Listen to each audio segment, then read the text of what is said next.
with this particular graph, we are going to start out determining the domain of the function. And so remember, with domain, your eyes need to always look from left to right. And so as I'm coming from the left, the first thing I notice is I have an arrow that tells me that graph is going to the left, and it just keeps going and going and going to the left. So we call that negative infinity, and since you don't technically touch negative infinity, we open up with the parentheses.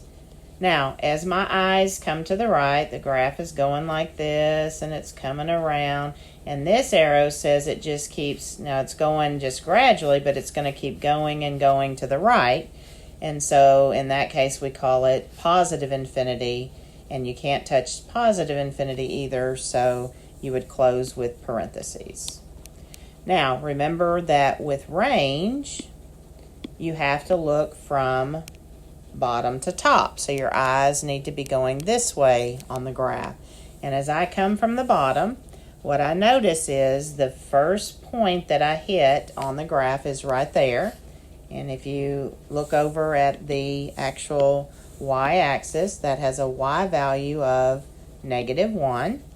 And the graph is touching that point, so anytime we touch, we have to use a square bracket. Now, as my eyes come up, I've got points here and I've got points here, and that arrow says they keep going up and up and up and up, and even though here they just keep going straight out, because these keep going up and up and up and up, that tells me my y values are going to positive infinity. And again, since I can't touch positive infinity, I'm going to close with the parentheses. Okay, so the third thing it's asking me for are x-intercepts. And my x-intercepts are going to refer to where the graph crosses or touches the x-axis. So your x-intercepts, you're looking for where the graph crosses or touches your x-axis. And so I see 2 points in this particular case. I see one here at +2, and then the y value is always 0 when you're talking about being on the x-axis. And then I see another point here, and that would have the coordinates 4, 0. So those are my x-intercepts. All right, the next thing they're asking me for is a y-intercept. So this would be where your graph crosses or touches your y-axis. So when I look at this particular graph, I see a point right there where the graph is crossing over, and that's at 8. And so if we write it as an ordered pair, then it would be 0, 8.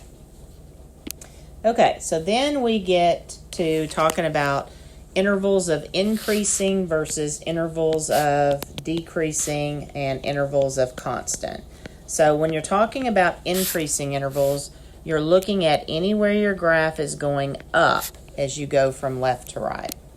So when I look at this particular graph, I notice that this particular graph is going up on this portion right here. And so I'm going to describe that as an interval, and we're going to describe it, we're going to talk about where it starts and where it stops. And so in this case, and we talk in terms of the x values, if I look at that particular x value, it starts to increase at 3, and then as I come to the right, because of this arrow that says your x's keep going and going and going, it continues increasing to infinity. So it's going to increase from 3 to infinity. All right, so for decreasing intervals, of course, we're going to be looking at anywhere your graph is going down as you go from left to right. It doesn't necessarily have to have the arrow. So anywhere my graph is going down from left to right. So as I look at this particular graph, I notice that it's going down on that little piece right there. So if I look at the x's that actually describe that, so this would be an x of 0 where it starts, and then this would be my x of 3 where it stops. So I am decreasing on the interval from 0 to 3. And then constant, when we talk about where a graph is constant, that means that it is totally horizontal. And so when I look at this particular graph, I notice that it is totally horizontal right there. So if I describe that in terms of an interval, because of the arrow over here, it just keeps going and going. We say it's starting at negative infinity, and then as I come to the right, it's stopping at 0. Now notice on these particular intervals, we only put them in parentheses because you're making a change. Like for example, we decreased from 0 to 3 and then started increasing from 3 to infinity.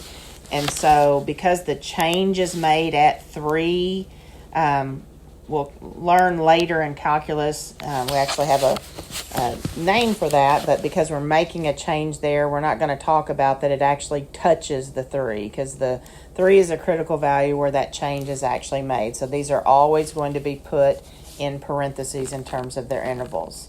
All right, so then the next part of this question wants me to tell me the number at which f has a relative minimum.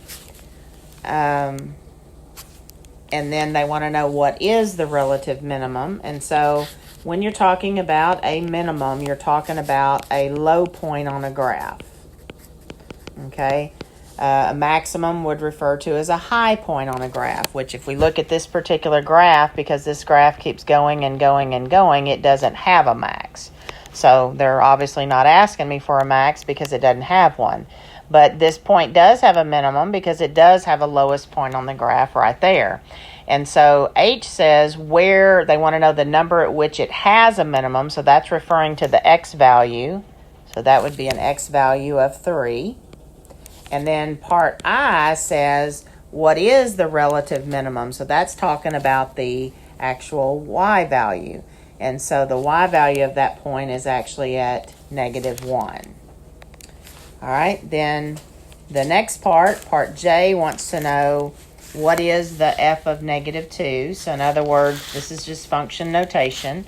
So they're telling me to look at this graph, and they want me specifically to look at the value where my x value is -2.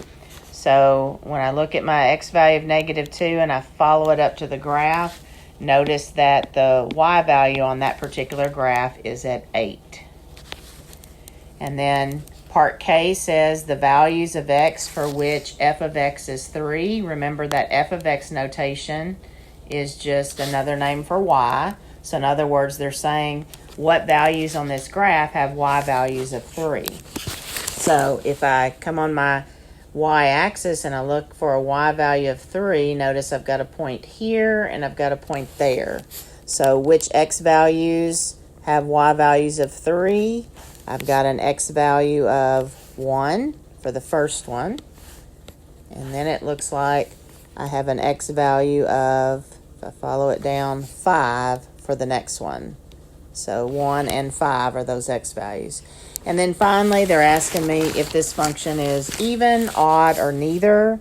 So remember with even, if we're going to look specifically at our points, if you have an ordered pair and then the negative x is paired with that same y, we would say it's even. And so for example, if I just pick a point, let's say I pick this 5, 3, then in order for this to be even, then I should also see -5, 3 on the graph. And when I come over here, -5, 3 is not there. So I would say this one's not even.